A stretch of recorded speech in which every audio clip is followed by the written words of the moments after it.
Hey, Cory, thanks for coming on our show. For those Thanks that for don't having me. know, if you're on the internet, I'm sure you know who this guy is. But if you don't, this is the V8 engine of Vulfpeck, the funk father of the Fearless Flyers, Mr. Cory Wong. Thanks for joining us. Thanks, man. Thanks for having me. That's fun. Yeah, so we had Dave Koz on the show a little while ago. I Uh, peeped the episode. That was pretty tight. yeah. I like that. Oh, What a thanks. nice cat, huh? For real. We even talked to him Yeah. on Father's Day, as a matter of fact. I mean, sorry, back on Mother's Day. Nice. He gave us a call. But so I wanted you to talk to our audience a little bit about how you received the Cos nod and what the Cos nod is. The Cosnod is a testament to the power of the internet. It's a symbol of the power of the internet. And basically, I was perusing YouTube as one does, and I remember as a kid seeing videos of Maceo doing saxophone drum duets, and somehow I was enamored by it. And in my band, like in the Cory Wong project, like when I go out as a solo artist, the drummer and I, Pitar, he and I have played together for years. Like we met in college and that sort of thing. So we have a great connection. I've always been finding new and interesting ways, or trying to find new and interesting ways of connecting as a guitar player with a drummer. And I just remember seeing cool Maceo, like alto sax, drum, very rhythmic duet things. And then I went down the YouTube rabbit hole, found Kaz doing a duet with his drummer on the smooth jazz sensational hit Together Mm-hmm. Again. And the rest is history. I started looking up this cat. I'm like, yo, you know this Dave Koz guy? And Pitar's like, everybody knows Dave Koz. I'm like, yeah, but what does he do? Like, how do we all know who Dave Koz is? But like, I got to do a little more research. And then, sure enough, the dude's got his own cruise. It sells out years in advance every time. He's great friends with Grohl. He's friends with Stamos. He's like, he's one of those just He has classic his own wine, his own Hollywood. lounge. Yeah, dude. Kaz runs very deep, and he's like classic 818 Burbank, LA. He knows the cats, man, and he's very genuine. He's a really nice guy, as you guys obviously Yeah. saw, and he knows what he's doing. He knows who he is as an artist. He knows who he is as a person, and there's a lot of maturity in the way that he goes about himself and openness. And I recognize that, and then I was like, you know what? I got to get on this guy's cruise. I got to see what this is about. And basically, I started like an internet campaign to try to I don't know, just flood this cat's social media and his email list with people tormenting him to get me to come on his cruise. And he's like, all right. Everybody keeps telling me I got to check you out. I dig what you do. I love Vulfpeck. I love the Fearless Flyers. You're an amazing guitar player, but I don't know if you're a psychopath or not. So I will meet you, but you have to come on my turf. He was getting ready for like this Summer Horns Yeah, tour yeah. or something. That's So what we he's like, saw him down here in Fort Lauderdale with Summer Horns. nice. Yeah. So he's like, come down to center staging, which is this rehearsal space in Burbank. Mm-hmm. Come down to center staging. I'm going to be in room B or whatever it was. Knock on the door and tell him who you are. They know you're coming. Like, That's all so right, secret. I know. So I meet this cat and we hit it off. He realized like, oh, you're like you're a fun person who's just like looking to find creative ways to connect with your audience and connect with different people. And he's always doing the same thing. So he's like, all right, let's go out to dinner. Let's talk. Give me your pitch. Pitch me on why I need to bring you on my cruise. Pitch me on why I should even bother giving you the time of day. And basically it wasn't even at all about music. It was just about life and stuff, as simple as that is. And just like, what are we into? What is my vision as an artist? What is the deal with how I go about my music business? I was asking him a bunch of music business questions, and he could tell that I knew a lot about the industry. He could tell I knew a lot about the nuts and bolts, which I think he respected, because for him, he did the label thing for a lot of years, but wasn't hands off on it. So he really learned, he really spent the time shedding that side of it, and then the rest is, what we would call history. It's been a fun thing to collaborate with him, to have him come up and play with Vulfpeck on shows, and to come do shows with him. He asked me to, I think I can say this, but he asked me to produce a record for him, and now we've got this great friendship. Like, he'll come out to Minneapolis and have dinner with the family, and we'll hang, and yeah, it's great, man. He's a sweetheart of a guy. Power of the internet.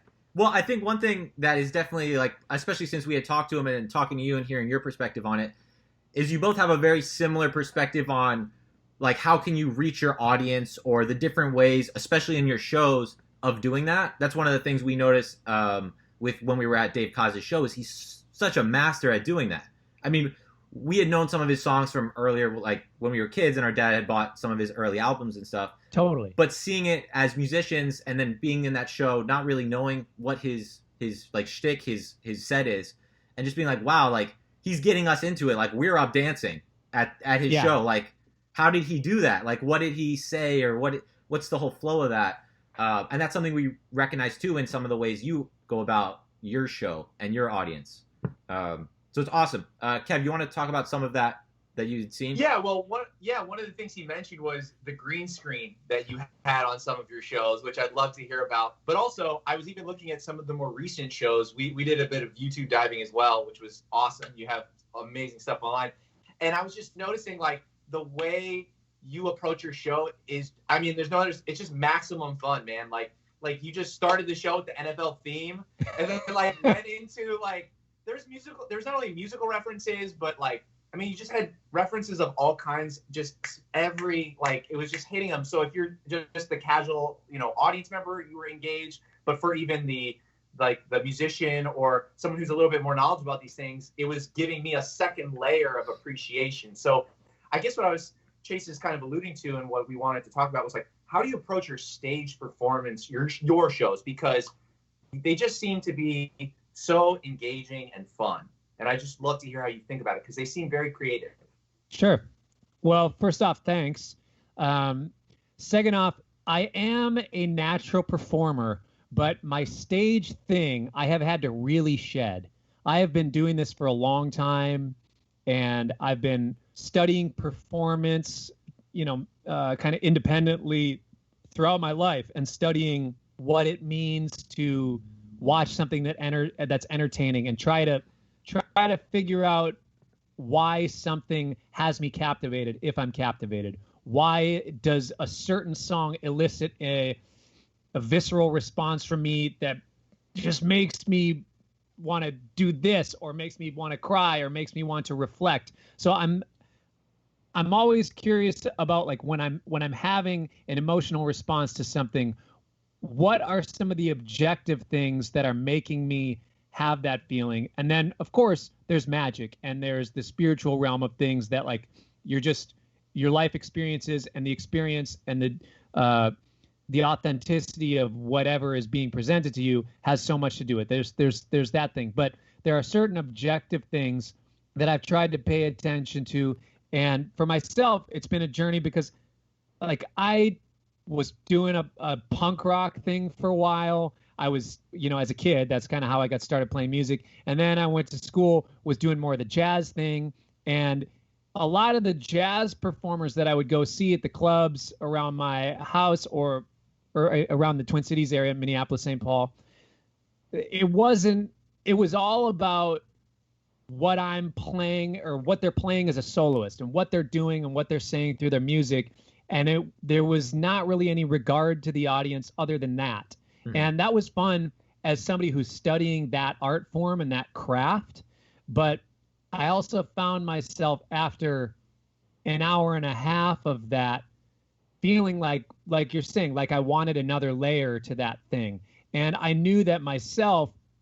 I went to see one of my absolute favorite guitar players in the world. I'm not going to say his name.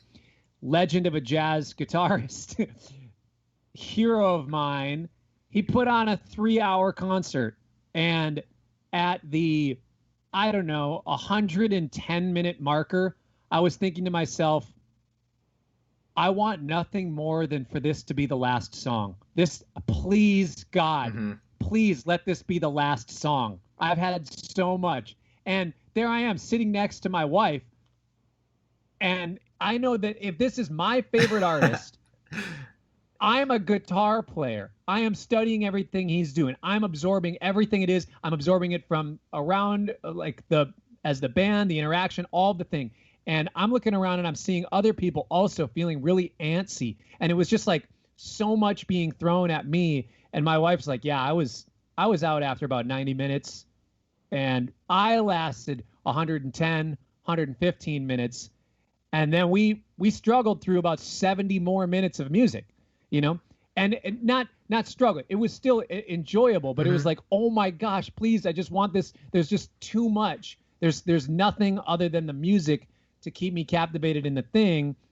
And even though it's my favorite artist, I was just bored by the time it hit the 2-hour mark. So for that, I was thinking like, okay, what are some of the things that they could have done that would have kept me captivated? And sure, there's certain jazz traditions that you're going for a certain thing. You're shooting for a certain target, and not just jazz either. Sometimes in the classical world or other forms of art, forms of music that aren't necessarily like, hey, you know, and of course there's a fine line of that. If you get too Vegas show bandy, it's like, all right, I get it. And you know, with Koz, his show toes that line a little bit because there is so much shtick, but there's musical shtick that really works. And there's just stuff that's like, when you do this thing, it's always gonna work. I don't know why. When Vulfpeck goes out and we leave the stage and Joe Dart just shreds the bass, it's going to work every time because Joe is Joe and because he's going to wow the audience with a thing, but it's also an intentional moment to give a breath or a different thing from what's happening. For me, when I go out and when I'm doing my shows, I try to bring in elements of musical humor because I know from my Facebook analytics that 70 to 80% of my audience is creatives or many of them musicians themselves, if they're not photographers, videographers, whatever, you know? So I know certain types of humor that will connect with my audience. I know certain types of references and pop culture references that the majority of my audience knows because I know a lot about them because I care to know about them. So I don't know. I think my journey has been to find some way to connect with the audience beyond just the music, especially a lot of this just goes as an instrumental artist. If you're singing songs, you're in a completely different game. For me, the majority of my show is instrumental. So I get sick of hearing the guitar for 2 hours, and I'm a guitar player.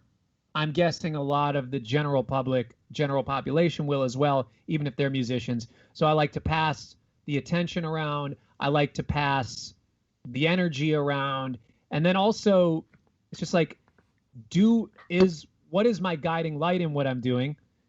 It's joy. I want to bring joy to people, and I want to be able to project that from myself so that way the music that I'm playing is just a reflection of that. And when I'm performing, if that's what I want to put out, that's what I need to be, you know, aware of as far as my body language and how I'm performing, how I'm presenting things. So I don't know. This is a long-winded answer of saying my awareness of audience and just awareness of vision is a big part of that.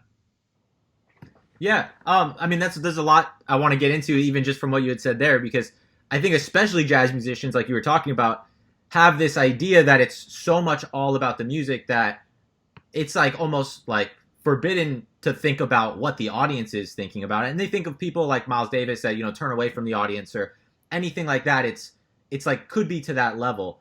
But I think what you're kind of getting at is thinking about the audience is sort of your way of connecting to them and providing that joy. Who would be some of those performers that some musicians could check out to sort of shed their performance? It doesn't necessarily have to be it could be in any musical genre that you check out. Yeah, let me think about that. While I'm thinking about that, yeah, that's a classic example. The Miles thing, turning his back on the audience. People are like, well, I don't need to entertain because Miles, you know, he would turn his back on. It's like, hate to tell you, bro, but you are not Miles Yeah, Davis, right. and you haven't been, you know, Yeah. you weren't like the pioneer of several subgenres of jazz, and you weren't the pioneer of several musical moments and like modal music in general. Like you don't get that authority unless you are him, or you know, maybe you do, or you grant yourself that. But yeah, most of us have to be more aware or more intentional about that. And I guess that's what my answer would be, is watching artists that are very intentional about their show. I've been a part of pop tours where we play basically the same show night after night, same set list to a click track, and you go and you find some way as a musician to insert all of your emotion. That the intention of that song is, the intention of my guitar part, and how it contributes to that song, how that song contributes to the whole of the show, how that show is a part of this artist's vision. And when you understand that stuff, it allows you to open yourself to the intentionality of what a pop artist or what any performer is trying to get across with what they're doing. So I think for a lot of people, just like, you wouldn't think so, but look at the way that Taylor Swift or Katy Perry builds their shows. Look at the way that Beyonce builds her sets and her shows and that sort of thing.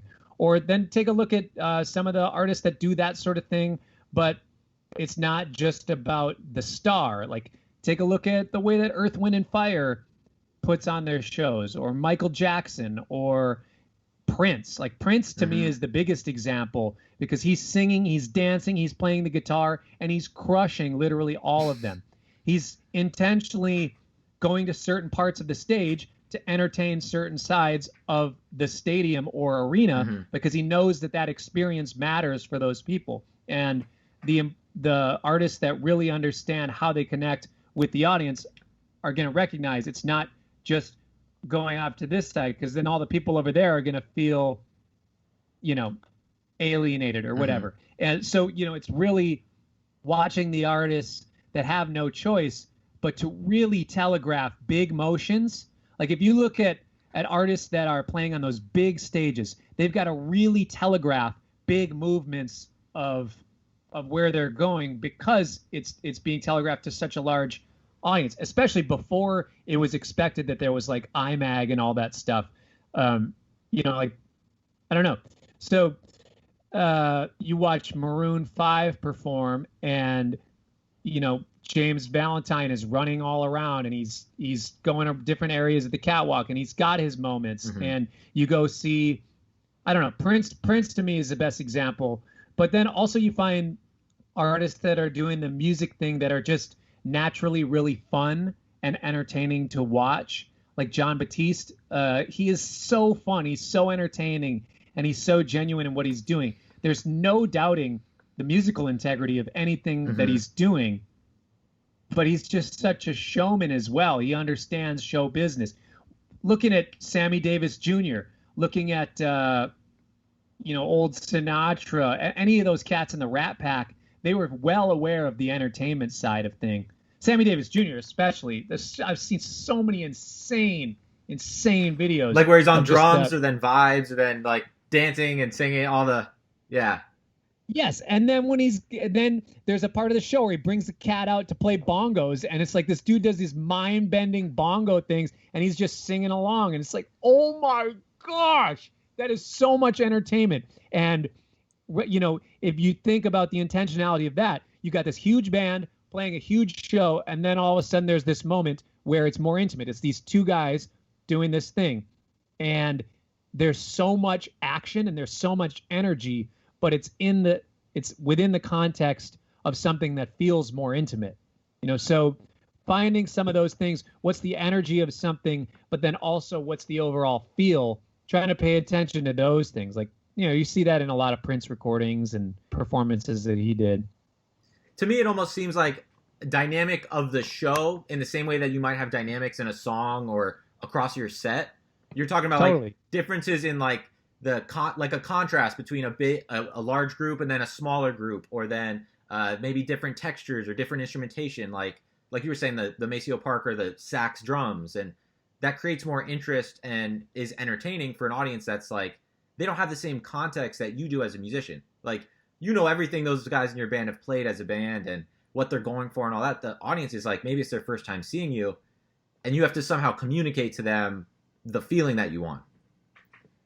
And you have to communicate to them that you care. Yeah. You know, like for a lot of people, well, for Koz, for instance, he could play much bigger venues for a smaller ticket price. He sells out a lot of shows. Like every show that I've seen of him around this area, the shows have been sold out.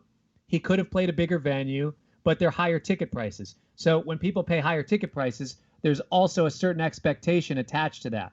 It's like, if I paid $60 to see this artist play, I really hope that they show me that they care. Because $60 is a lot of money to do something, you know? Especially if it's like, you know, you go with a friend or you take your significant other and you paid $10 for parking, you got a drink, you got a snack, whatever. Yeah. You know, it's an expensive night. So if you're aware of that, then there's a certain level of respect that you need to give to the audience. And yeah, I think that's part of it. And like you're saying, night after night, like what is when you're sitting down to write a song, what does everybody want? Everybody in the world want when they write that song? They want it to be a hit, right? What's going to happen if you get a hit? A huge hit song, you're going to have to play it every night. Like, what did you think was going to happen if you write a great song and people want to hear it? So you have to find some way to connect with that in a way that makes it feel like it really matters. I am going to say something that's going to sound like a flex, but it is not a flex at all. It is because I was interviewing him yesterday. Yesterday I was talking to Kevin Bacon, the actor, and he was talking about because he also plays music, and I was asking him about, well, like, you know, sometimes we have to go on the road and play songs over and over again. He's like, dude, sometimes I have to do a scene 100 times because so the cameras can get 100 angles for this one scene in a movie. We do it 100 times in one day, and when I say pass the salt, I have to think about the fact that I want salt and that the salt is going to make my food taste better. And every time I do it, I have to think about that. I was thinking how getting beyond just the performance of pass the salt is, and for us as musicians to be able to say, this is what I meant when I wrote this song. This is why I wrote it. This is the feeling that I had in that moment. And this is the feeling that I want the listener, the audience to have. This is how I want them to connect with it. If you dig deep within that every single night, sometimes it's just like, boom, I'm playing a G chord. But I chose that voicing because it had a certain effect for the verse. And when I tighten up and play more rhythmic on the pre-chorus, it's because it has a certain emotional or rhythmic momentum to it that drives the message of the song. So if I can think more about that, it allows my performance night after night to mean a lot more. Yeah, no, and I think that I saw the whole concert. I mean, the audience receives that. You know, I felt that through a YouTube video. You know what I'm saying? Like, I wasn't even there, and I felt that. So, getting a little bit into that, like, you were getting a little technical. I know we wanted to mention some of the technique things that you do, and that was actually really a cool segue into that. Chase, do you want to bring up some of the things? My brother's a guitar player. I'm the pianist. But I was even thinking about what you're talking about, the voicings. That was really hip. Chase, do you want to get into some of the technical things that I think, so I mean, we got a bunch of questions from people asking sort of the general question that I've gotten a million times of, you know, how do I improve my funk guitar? How do I have better time? How do I, all of those kind of things, which we can totally get into. But I know you've talked about that a lot on a bunch of YouTube videos that have really kind of explained that. So maybe just going into a little bit of the way you approach funk guitar, talking about, you know, the right hand engine and all of that. But I'd love it if you could get into maybe a little bit more specific with, so, you know, as a guitarist, like, as you're starting to do the funk guitar thing, you got your right hand going, you got your like F9 voicing and you're sliding into it and all that. And then that's where a lot of guitarists might stay. They don't know necessarily like, how do I even get out of this? How do I practice beyond this? Right? Maybe I grab the 13th and I'm jamming on that. How would you approach maybe teaching someone that progression? They've gotten to that level, but how do they get to your level? Maybe not quite there. Well, how do they start? What's the path? Yeah. I mean, there's no way to answer the end of that without sounding condescending. Mm-hmm. But I can only tell you my own approach, whether my approach is the best or not. I guess people would ask me only because they're wondering my take on it, not because, I mean, if somebody thinks that I'm in the best at that, so be it, whatever. I don't think that I'm the greatest in the world at it, but I have my own way of doing it, right? And I think that's, obviously a very important thing for any artist. Some of the technical nuts and bolts side of that, I think beyond just the classic practice with a metronome, be able to feel time on the beat, ahead of the beat, behind the beat, and treat each of those things as a bullseye that you're going for. Like for me, when I think about like what you're saying with an F9 chord, there's so many variables to that. There's first the rhythm side of it, second the voicing side of it, and probably even more importantly, how it functions within what you're playing, how it functions within the whole. So I'll address those three in the quickest way that I can. The rhythmic side of it, practicing with a metronome, just getting your accurate, like there's one thing, it's one thing to be able to play fast or to be able to play something really flashy, but your actual technical facility, you might have a lot of technical facility, but not as much mental awareness of time. So to practice the technical facility, you go through the exercises. It's more time on the instrument. But to really get the most efficient and best use out of that, it's also honing in your mental awareness of the time and your mental awareness of how you're sitting within the time and the grid. If you're recording along in Pro Tools or Logic or Ableton, whatever you use, is not going to lie. It's going to tell you exactly whether you're right on the beat, a little bit ahead, or a little bit behind. And for me, when I'm practicing that sort of thing, I try to practice something where I'm going exactly on the grid, exactly right on the grid. So when I look back in Pro Tools, I can see the transients lining exactly in line. And then I'll try to practice where I'm playing just a little bit behind it. So I see the line on the grid, and then I see the transient of my attack just a little bit behind it. And then I try to do the same thing for being ahead of the beat.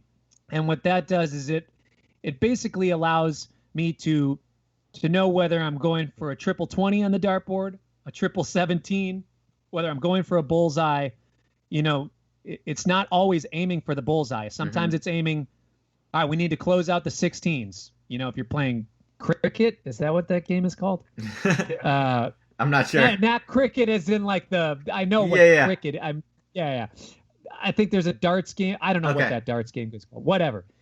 Where you're going for certain things. You got to close out certain numbers and blah, blah, blah, whatever.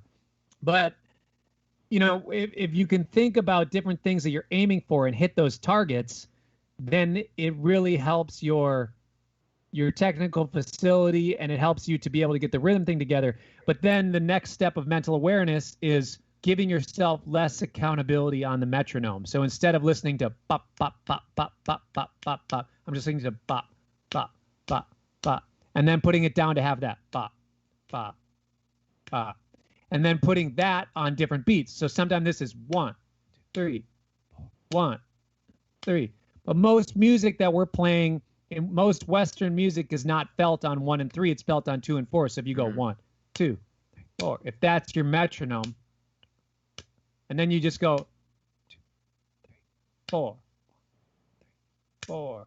If you give yourself one beat of accountability, it forces your mental awareness to really, really focus in a lot more. So the less accountability you give yourself in the metronome side of things, the more accountability you're going to give the more responsibility you're going to give your brain to have to be really focused on that time. And, it's like throwing darts at the board from 80 feet away instead of 10 feet away. It's going to be really hard at first, but then eventually you'll do it. Like, okay, speaking of rabbit holes, side note, I saw this video of this guy like throwing a basketball off of a canyon, like making a basket. He was like, I don't know how it's like, it starts, he's throwing a basketball off a house and making the basket. It's like, oh my gosh, that's sick. And he's like, check it out. We went to this parking ramp and, on this closed off street, and then he throws it off a parking ramp. Then it's like a skyscraper. They're like, yeah, we took a trip to some other country to find the biggest canyon we could. He's like, he's got the radio thing down, shucks the basketball. It's like, takes 3 minutes for the thing to get all the way down. But anyways, so it's that sort of thing with the metronome. You give yourself a harder and harder target to hit. You're going to have to be more aware of the nuances of how you're attacking everything. So that's the rhythmic side. The voicing side for me is, I might know that full F9 chord that's like this. Yeah. But also maybe I just break it down to or there's so many voicings within that one voice. So for me, when I think about voicings, you have, for guitar players, you have your 6th string rooted bar chord shapes, 5th string rooted bar chord shapes, and then you can build everything up there. You have your drop 2s, drop 3s, drop 2 and 4s, drop 4s, whatever. There's so many different voicings that you can choose from if you study them. But is your brother playing keyboard on the song, and is he playing a thick voicing? If he's playing a super thick voicing, kind of an octave below middle C, why are you playing a thick voicing in the same range? Well, he's a piano player, so he's always, there's never room for me anyways, but... Well, exactly. That's what I'm saying. So you need to get up. If your brother is more stubborn than you, then you have to be the one to adjust. Like, all right, if you're not going to move from that part of the keyboard, I'm going to play my guitar voicings up here. And sometimes, for me, a lot of my role is much more rhythmic. Mm-hmm. In Vulfpeck, I am not a lead instrument. Sometimes I'm musical percussion. I'm playing a percussive role. I'm like musical bongos. I'm pitched bongos or pitched tambourine. And a lot of the way that I play that in that band and with my own music is that sort of thing. So with that, I need to be aware of that job is less effective the thicker my voicing gets. So a lot of times I'm thinking of just 2 notes. If it's an F7 chord, sometimes I'll just play an F and an E flat. I'll just play this major second interval that functions kind of weird on its own, but in the context of a bass player hitting a low F and a keyboard player playing some stuff around it, I don't need to be the one to bring all the color tones. Sometimes if I want to add something that's going to be a little more, that's going to add a little more color or going to have more of like, maybe the part that I'm covering is rhythmic, and at the end of it, I'm playing things that feel like horn parts. I might do the little Freddie Freeloader, Freddie Freeloader 13th voicing sort of thing on the dominant chord, and slide that up and down a couple frets to give it a bluesy thing or whatever, And if I'm trying to go for, I don't know. I mean, with any of those things, the voicing thing, once you get all the voicings, it's understanding, not necessarily like, sure, does it need to have a thicker, juicier voicing from me? Does the keyboard player already have enough of that information happening? Or in the case of Vulfpeck, usually 2 keyboard players. I don't always have to be playing the really fun voicings. What I'm playing is more of the fun rhythmic stuff. And sure, sometimes I play really interesting, cool voicings because of the way that they fit within something. But a lot of times those voicings are way less thick than what most people's instincts would be. And what my instincts were for years that I had to, kind of unlearn. And then the third part of this whole thing is, how does it fit within the context of the song? And again, just like I was talking about in the voicings thing, is Kevin filling up the whole thing because he's, playing all the sorry, my voicings. Because you got 10 fingers. Sorry, I had Skype was giving me an alert, so I had to stop. I didn't know if you were still on. Okay, if all of a sudden you're playing all these huge voicings, Chase like, I got no room. All right, what's appropriate is for me to play two notes, or sometimes one note, rather than a full chord of that. You know, and it's like, the keyboards are actually going brink, brink, brink, brink, brink, brink, brink, brink up high. Maybe I need to go ding, brink, blink, ding. You know, so understanding role within what else is happening. And then as far as the timing side of things, is the rest of the band feeling the time right down the center? Is the rest of the band feeling a little behind or ahead? And once I recognize that, do I feel like I should sit behind, ahead, or right on? Because if everybody's pulling way behind, it's like, oh, this is cool, we're laying it back. It's like, well, no, now everybody's just dragging. You know, so somebody has to kind of keep the momentum of it. And there's plenty of times, every one of us, you know, has seen at this point bands that are like trying to lay it back, and then it just drags. Yeah. You know, so there's a fine line with that as well. So, you know, analyzing, okay, hi-hat is right on the beat, snare is a little bit behind. Do I want to hit the backbeat on the snare behind, or do I want to do a rhythmic thing that's more in line with the hi-hat that's playing more in time? Your awareness of that subdivision will help you, and because you've practiced shooting basketballs off of canyons, now you understand how you're going to want to fit within that, and your awareness of how hard to throw the ball off of a skyscraper versus a half court shot is going to inform you on how to place something in a certain place. Yeah, well, there's a bunch out there I wanted to highlight just that I picked up on that might have been different from how I approach it. So talking about, you know, playing to a metronome, right?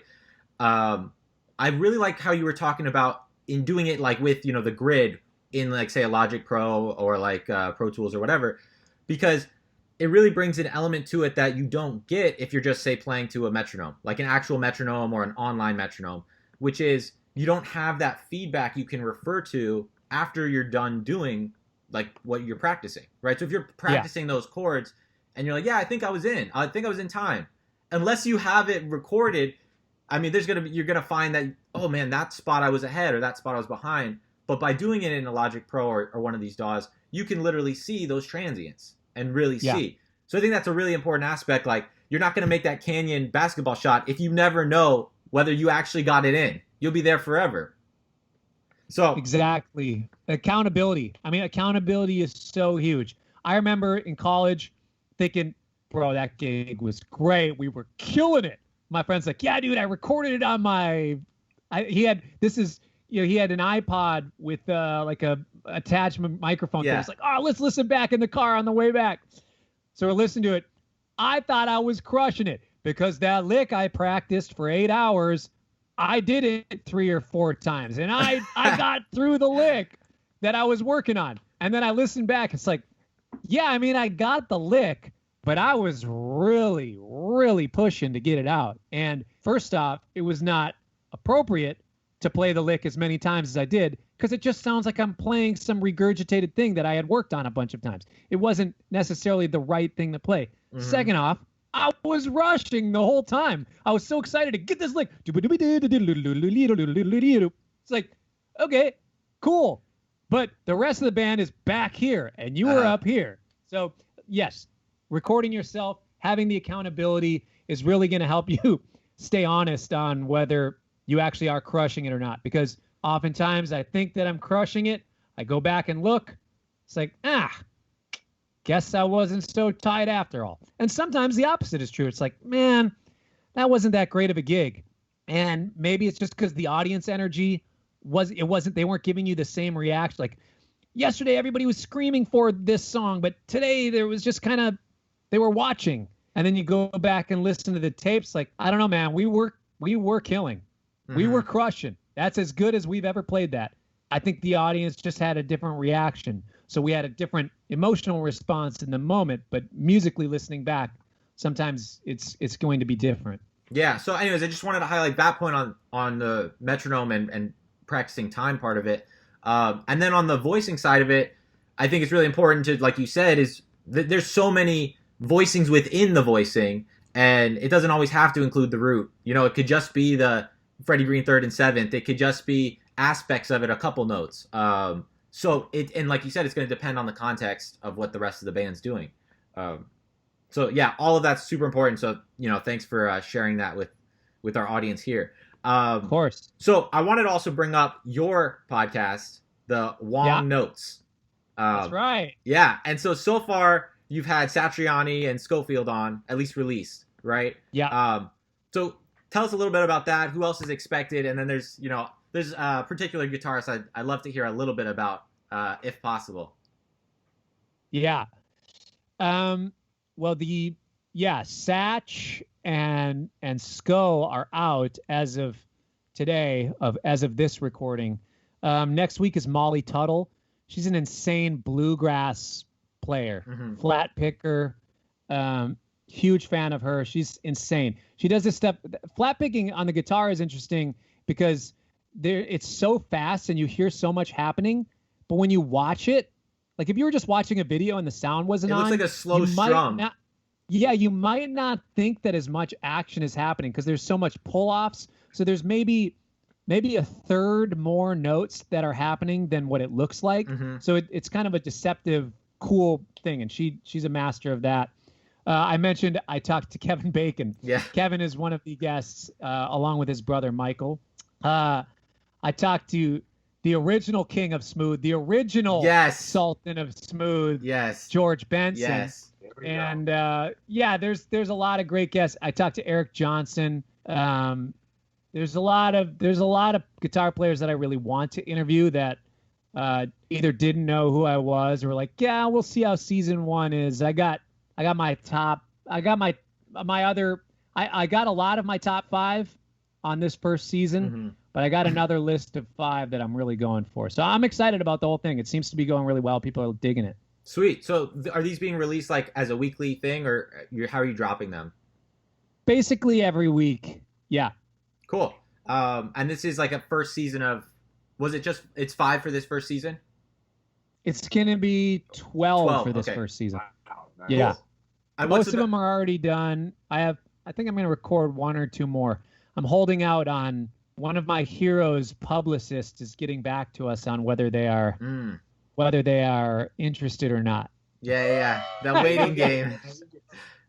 Yeah, well, Benson's a personal favorite of mine. Just like his playing on jazz and I'll see you anything. guys later. You guys are gonna be here for a while. No, on anything. He's the man. No, he's the there's no debating it. What I like about him is, just beyond the guitar playing, he sounds like Benson on anything he plays.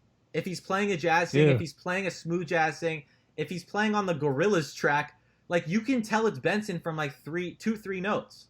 Dude, I know.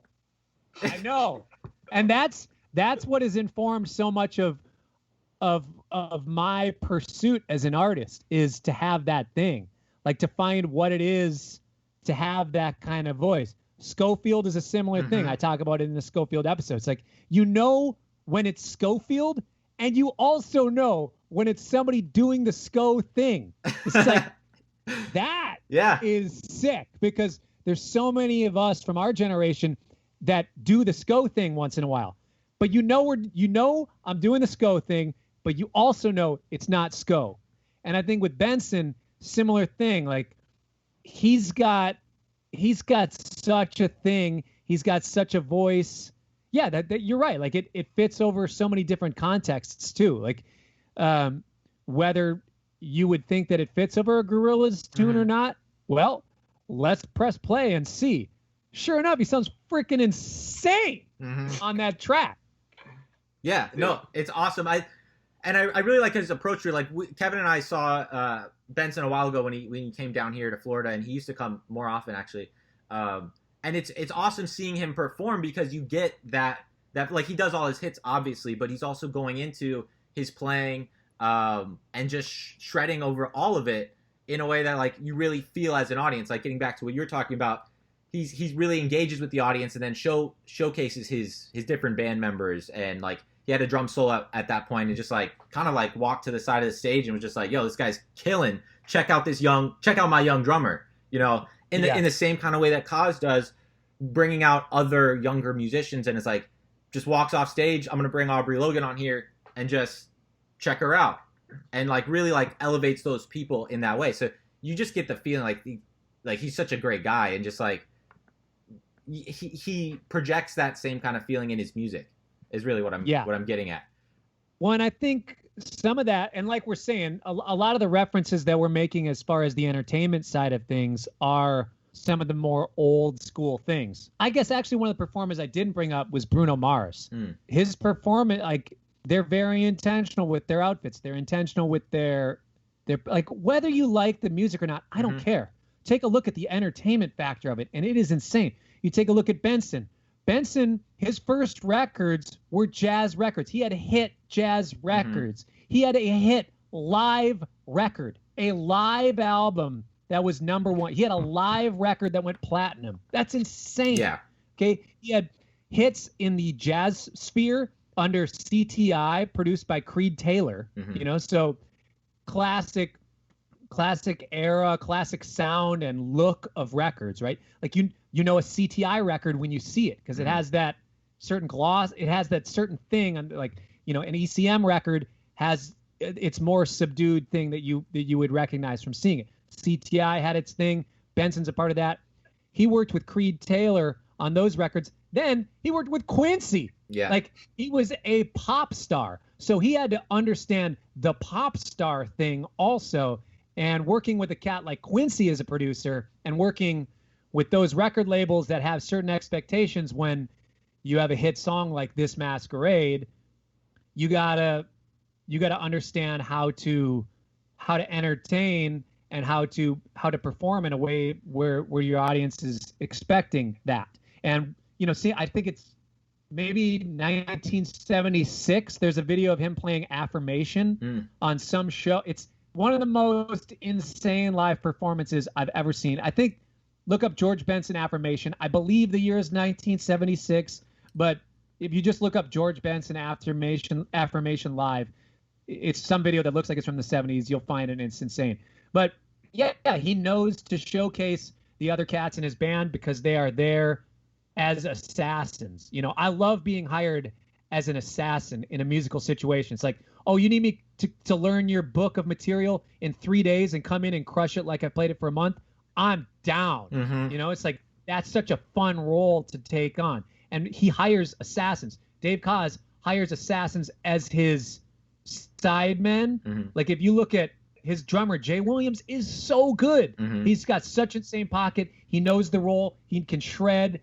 And then he also hires, like in the Summer Horns, like you said, Aubrey Logan comes out. She's got her moment. She plays the trombone feature. Oh my gosh, she's incredible. Oh my gosh. I brought my kids to see the show, right? My daughters, oh my gosh, she's so amazing. It's so inspiring, blah, blah. Like, you know, my one daughter even wants to play the trombone. Like, hold up. Let's not get ahead of ourselves. Hold up. You got to cut that down. You know, and then Aubrey sings, and she's insane. She's so good. And then it's like, wow, I want to be a singer. It's like, okay. I mean, nothing against the trombone. You know, I appreciate the trombone. Okay, I like the trombone. And Michael Nelson, the cat from the Hornheads, who does most of the horn arranging for my music, incredible player. He has taught me to love the trombone. Anyways, when you have somebody like Aubrey in your band, you gotta utilize that. When you have somebody like Rick Braun who can do his thing, and when you have somebody like Gerald Albright, you know, to be able to do his thing, they each have a unique thing that makes them who they are, that enhances the show. And I think that's something that Benson recognizes, something that Koz recognizes. It's something that, you know, many great performers, like when you see certain pop acts that have these aces in their band, you gotta let them. If you know what's good for you, you're gonna let them shine. Like Mike Scott gets his shot during the Justin Timberlake show, and it's insane. You know, he knows that Mike Scott is an assassin on the instrument, and he gets to go in there and show you. And Timberlake gets to enjoy the benefits of that by like, wow, this guy's making me look really good too, because, you know, you're here to see the entire show. So Well, I don't know. That's well, on that point though, I mean, what you're kind of getting at is that the artists that you're talking about are they're not only in themselves, they could easily have the biggest ego because they're already greats, right? But they don't. They choose to almost understand that like someone else being as great at what they're doing doesn't take away from what I'm doing, and it's the difference in the performers that choose to like showcase their other members instead of saying, hey, look, it's me, I'm the artist front and stage. And obviously some of those acts, people are still going to walk out going, yeah, that drummer was killing, but I love Justin Timberlake, whatever the pop act is. But I think you're coming in and showcasing like the ego, taking that out and kind of allowing all the people to get their moment. And in your band, and one of the things I noticed is that you collaborate with so many people. People are bringing you into their situations, but also you're bringing musicians that maybe wouldn't even play together normally, but you're bringing them in, like, all the situations. When you think of collaboration, is that's something that you specifically drive towards to kind of hit that goal of joy and to kind of give each person their moment? Because even the arrangements of your tunes really always showcase everyone in the band at some point in the arrangement. Like you have a moment for John Batiste to do a little thing, or you have a moment for Nate to do some drum stuff. Like, is that in your thought process? Because collaboration seems pretty big in your world. Yeah, 100%. And so much of that is about releasing of the ego. Like if you buy a Cory Wong record and you love the album and one of your favorite moments is the last 16 bars of St. Paul where Nate Smith goes ham on a drum thing, if that's your favorite moment of the record, great. Fine. Do I think you're not going to buy my next record because you like Nate's thing? Are you going to go see Nate Smith in concert? I hope you do, because he's insane and his band is incredible. And I'm not worried about, like, a lot of people that like my music. I'm a guitar player, so it's a lot of guitar-centric music. But also, I'm just as much a producer and just as much a listener as I am a guitar player. And I feel like me being able to showcase other people and passing the attention around is a way for me to showcase my role as a producer, understanding who you have in the room and when to let them loose and when to let them shine and do their thing.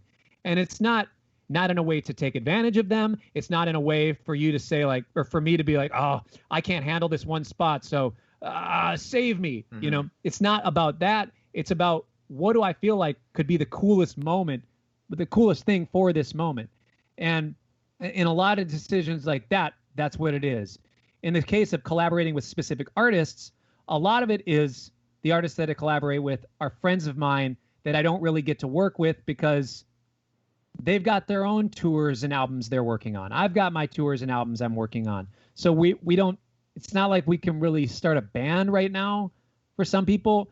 And being able to bring them into what I'm doing allows us to simulate having a band together or something, or like having a project together. And then eventually sometimes you will do a project together like Batiste and I just did.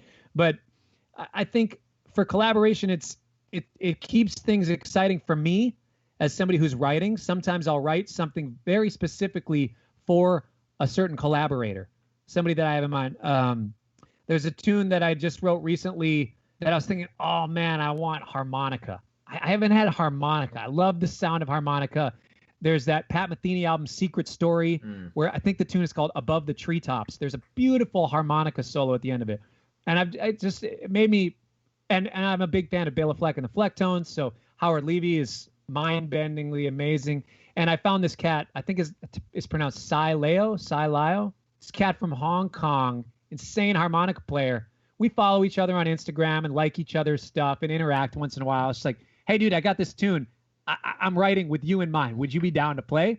It's like, yes. It's like, great. Now I have this new inspiration, even for myself as a writer, to be able to write for him, and he can, to let him loose on what he's doing. For me to think about a tune to let Charlie Hunter really do his thing, the bass and guitar at the same time thing. That allows me to express my creativity in a different way as a writer and as a producer, but then also having to think about doing those tunes live.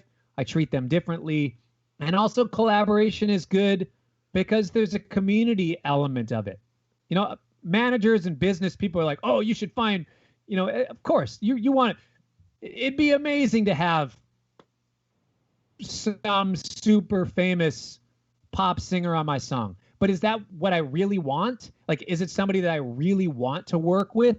If it isn't, then I don't care if it's going to boost my numbers. I want to do stuff with people that I really want to work with and dig what they do, and would, like, basically anybody I'm collaborating with now is somebody that I would someday want to join a band with or start a band with, you know? And like I was saying, I'm sometimes simulating that now. And, you know, Emily Browning, incredible singer. We worked on a tune together. She's got her thing. She lives in New Zealand. I've got my thing. We're each doing our thing. And it was fun to work on a tune together. And there's a community element of that because we met through kind of pickup jazz community and that sort of thing. And then became friends, and we hit it off, you know, musically. And it's been fun to write with her. There's so many people that when you collaborate with, it shows a sense of community. It shows a sense of who you are as a person, not always making it about you. Because I don't even want to hear myself play guitar solos on every tune, you know? So, Yeah. No, and I don't feel like right now that's what's most compelling about who I am, is that sort of thing. I feel like what makes me more compelling as an artist and what I want to say with who I am, about who I am or project, whatever, is so much of somebody who wants to bring community together, somebody who wants to be playing with other people, you know, showcasing other voices together, unity. Yeah, well, I mean, I think that's a great place to really wrap it up on that note. Is there anything else you want to say to our audience? Anything you want to leave off with? I don't know. I hope that I know some people will listen to the performance side of things and either get down on themselves or feel bad or feel like I'm being condescending or like, you know, having this view from above because of the way that I view performance. Because a lot of people just haven't thought about it. But the thing is, that's okay. Like I did a weekly jazz gig for free for 7 years at a jazz club in St. Paul. We played there every Tuesday night from 7 to 9, 2-hour set. Hardly ever did I address the audience. Hardly ever did I understand what it meant to be a performer. We were shedding our music. We were shedding what we're doing. And there wasn't a lot of people there. Sometimes there'd be more people on stage than there was in the audience. And then I realized that I wasn't connecting with them on a really human level, on a personal level. So if you're not aware of how you connect with people and your audience on a personal level, I would just encourage those that are watching or listening to find some way to connect on a personal level with the audience and try to understand who your audience is, because that will better inform you on first off yourself. Like your audience is going to tell you a little bit more about yourself as well. Like, is your audience a bunch of pricks? You might be a prick, you know? And, you know, like, I don't know, like, are all, I can't prove that, but, and I'm not saying that you're a prick if your audience is a prick, but you might be. I think if you understand your audience, you will have a little bit of a better understanding of yourself. And when you're able to connect with your audience on a personal level and make yourself a little more vulnerable, showing who you are, I think they're going to connect with you in a way that's much deeper than C major 7 add 9. Yeah. Awesome. So that was a lot of ranting, man. I'm sorry if that was just no. That's a great note to end it on. Cory Wong, you might be a prick. We'll just. I like that. That's you the might. title. You might. Yeah, you might. This is the thumbnail. The thumbnail is one hand in front of the microphone, one behind. Like you might be a prick. That's it. Oh my gosh. Yo, thanks, Cory, for coming on. Thanks for taking the time for the JazzMemes family. I know they're really going to appreciate it. We got, like Chase was saying, we got so many people reaching out to us that wanted to hear from you. And cool. We thank you so much for coming on, man. We really do. Anytime, man. I dig what you guys do. And I I know when I got hip to what you guys are doing, it started to bring more of a smile to my feed, which I like. I like the meme challenges. I like just the fact that you're, there's so many different artists that you're showcasing meme things of that you wouldn't normally see. Old pictures, new pictures. It seems to be a fun community, and I'm excited that you guys asked me to do this, and anytime. I think we're all here for the same purpose, man. Just bringing everyone together, and I think that's why we're here doing this. So thanks again, man. Cool. Thank you guys. Later. Peace.